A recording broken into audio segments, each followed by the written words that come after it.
Hayyee kabajamtoota hordoftoota keenya har'a mee margaa eegaan jira. Sa'aatii baay'eedhaaf iddoo kana dhaabadhe na beellamee jira. Yeroo darbe immoo fuula keessan duratti waadaa galee araaraaf akka deebi'ee dhufuu fi akkasumas immoo araara akka buusu ture.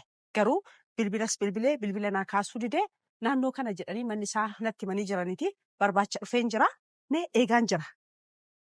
Walumaa naataa miti hanga xumuraa nu daawwadhaa. Garuu akkamii kaameeraa qabadhee dhufe hin beeku. Maaliif baay'ee na aarsee jira. Gaafa duraa akka araaramu natti hime isinis dhageessanii jirtu.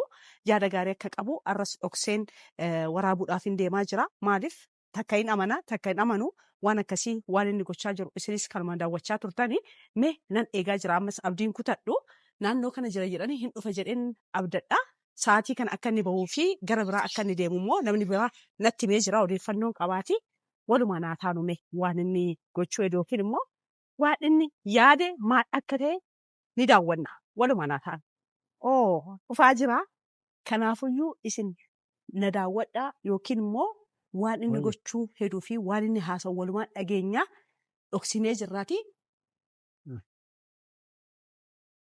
Akkamiin marga? Nagaadhaa? Nagaadha. Maaliin baddee? Maaliin baddee? Maal asii gootaati? Maal asii goota? Maal gochuun dhufee sitti fakkaata? Jechuun asumatti asii argee. Asumatti na argite sa'aatii ati itti baatu, sa'aatii itti galtu, sa'aatii baatee iddoo naannoo kee nama qabaan ture immoo kan si dhibu. Naannoo kana nama si hordofu jechuudha. Maaliif sababni san godheef hin haasa'ini wanta anatu sitti hima. Na beellamtee daawwattoota keenya yookiin immoo maatii keenya fuulduratti araaraa dhufaa nan beekaa miidheen jiraa kan araaramaa naan jettee turte. Deebitee ammas immoo akkuma kaleessaa san waan biraa gochaa jirta. Kanaaf immoo ani hordofaan ture jechuudha nama kaayetu. Waan biraa maalan godhe jechuun baqa na hordofuu baatte hin ga'u. Baqa miila ga'u. Maal jechaa turte dheengadda? Jechuun hin ga'u. Hin ga'u miti dheengaddaa maal jette fuula namootaa fuulduratti maatii keenya fuulduratti maal jechaa turte? Daawwattoota keenya fuulduratti araaraan barbaada amanee jira ishiis miidheen jira daawwattootas ishiis maatii keenyas keessanis dhiifama gaafadheen jira naan jedha. Waan haasoftuun qabdu argite? Haasa'uu baachuu hin taane baqa natti hin tolle guyyaa sanii. Akkamitti sitti Baqa kanumaaf natti tolu dide. Maaltu sitti tolu dide? Kun amma manaa ba'aa hartaa miti akkamitti sitti maa har'a naan bilbilli? Jumaafan ba'aadha. Sa'aatii kana hojiin hin jiramu? Kanaafuu margaa akka namaatti odoo yaadnee anana sobi ishees sobi akkamitti ati maatii daawwattoota keenya akkamitti sobda? Maaf sobda? Nama maaliif sobdaan? Amma isa sobuu barbaadetanii miti. Ishii baqa nadhiisaa baqa ishii milla arge. Jechuun akkam Maal inni rakkinni kee? Maal jettee dheengadda? Waan jette saniin irraa fattee? ishii akkam godhu. Akkam godhuun maaliin? Akkam akka gootu koo dheengadda dubbattee jirta. Namatti gorsee dhuftee haasoftee moo akkam ture dheengadda? Namni na gorsuu godhu hin taane baqa alaa dhuftee miti biyya hambaa turtee baqa kanumaaf hin jiraa miti ree. Akka ittiin dhagahamneef akkas jedheera. Malee araara buusuu fi akkasumas ishee wajjin turuudhaaf gaa'ela godhachuudhaaf dhugaa jiru baasuudhaaf miti jechuudha kan dheengadda waadaa galte. Ati nama akkamiiti garuu? Ishii amanee akkam godhu ishii amanee bakka ani giraa gabtuu nyaalbannaatti. Namni dura giraamii qaba. Maayin rakkinni kee? Maayin rakkinni kee nama biraa qabda yoo ta'e ishii malee nama biraan qabaa jedhi natti. Lakki hin barbaadu yeroo dhafni itti fayyadamuuf haasofsiisaa ture. Kun amala kootii amala koo baratamaatu kana yoo jettes natti lakki yeroo naa kennaayii yeroo naa kennitanii itti yaadeen deebisinii kenna yoo jettes natti garuu akka ilma namaatti yaade ati akka ilma namaatti yaadaan jiru har'as immoo deebitee akkuma kaleessaan aarsaa jirtaa jechuudha. Amma si aarsuu barbaadee fi akkas godhaan jiru bakka jireenyi kiyyaa ofii kiyyaafuu wanni jechaatan jira. Akkanumatti bakka jireenya anumattuu tolaan jiru. Maal taatee sitti toluu dide? Isheen osoo jaallatti. Isheen osoo wajjin jiraachuu barbaadde. Waan nyaattu waan dhugdu hin dhabne. Qarshii yoo qabdi maaliin rakkinni kee? Rakkinni biraa yoo jiraate ifaaf fidii isaan nutti miti gara ittiin gargar baanutti gargar baana. Yookaan garuu akkasitti takka dhugaadhaa takka sobaa kan jedhan dhugaadhaa soba jechaati takka nan amana takka namanu jechaati nus nutti hin taphatanii sammuun talaattis eegi kanan sin jechuu barbaadaan kam amma naachi waan sin jedhu sin qaba. Ay amma sammuudhaaf miti bee. Jechuun bakka dadhabeeni. Waan kana amma namni ka'ee yeroo tokkotti hin jiraamtire waan kana dhaynee gaa'ila keessa gallaa. Amma ishiin anaa wajjin jaalala wanni jechuun hin taane takkitti dhuftee gaa'ila keessa galuudha. Wanni kana dura haasa'aa tures bakka jechuun dogoggora wanni haasa'aa ture.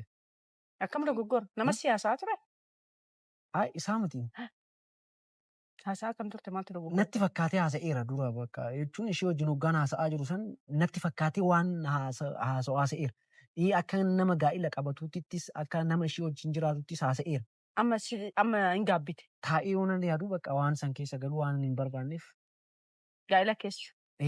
Carraan intala kanaa maal haa ta'u? Carraa maalan godhee nan ulfeesse sila daa'imman irraa qabaa? Ulfeessu qofaadha ilma namaa kan abiyuus kan goote hoo sammuun ishee akka tuqamu kan goote hoo maal taati intalli kun maal haa taatu yaaddaa maati?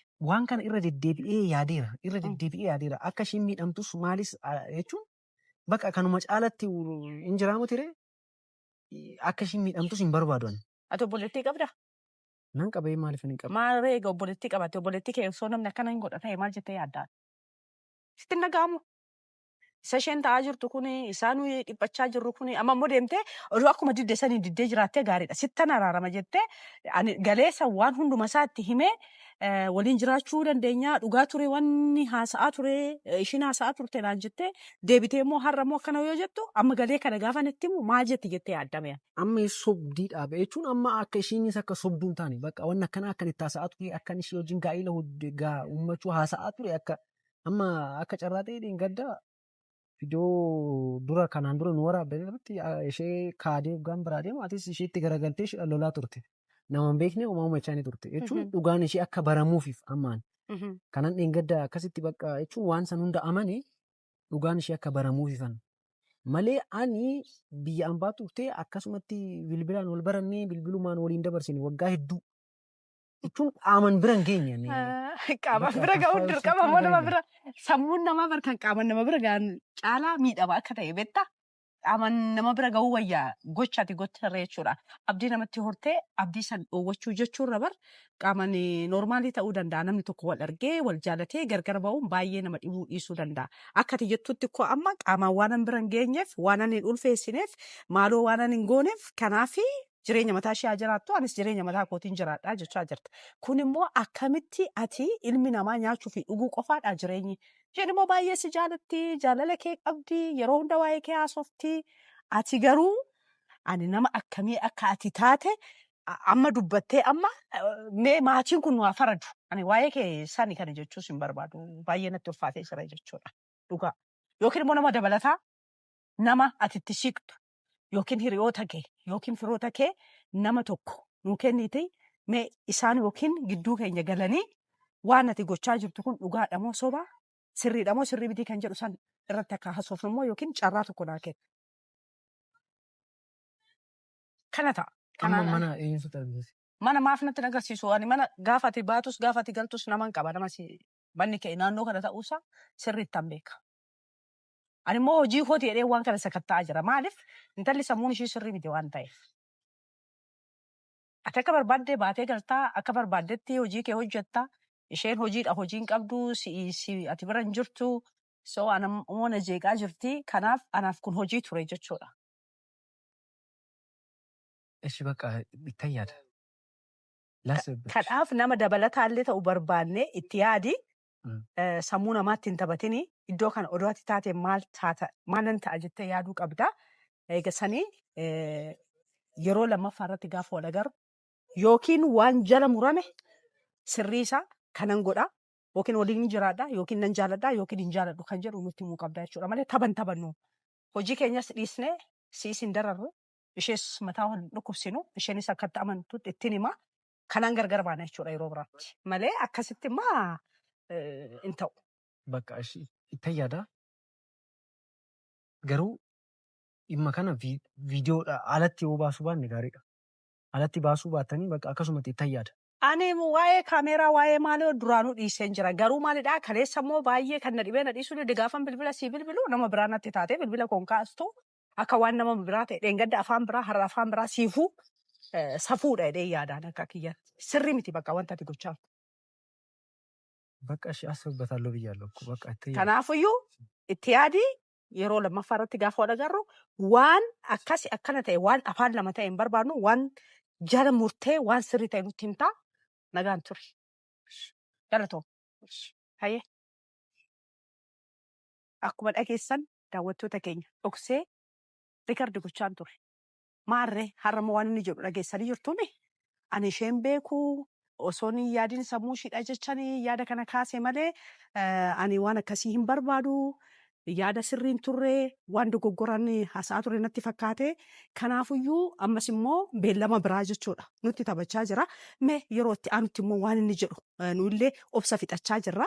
Garuu hanga xumuraatti waan inni jedhu dhalootaa fi hawaasa kanaa barumsa ta'a waan ta'eef namoonni akkasii hin dhiifnu hanga xumura isaa waan inni jedhu obsa godhannee eegna. Isinis walumaan ta'aati.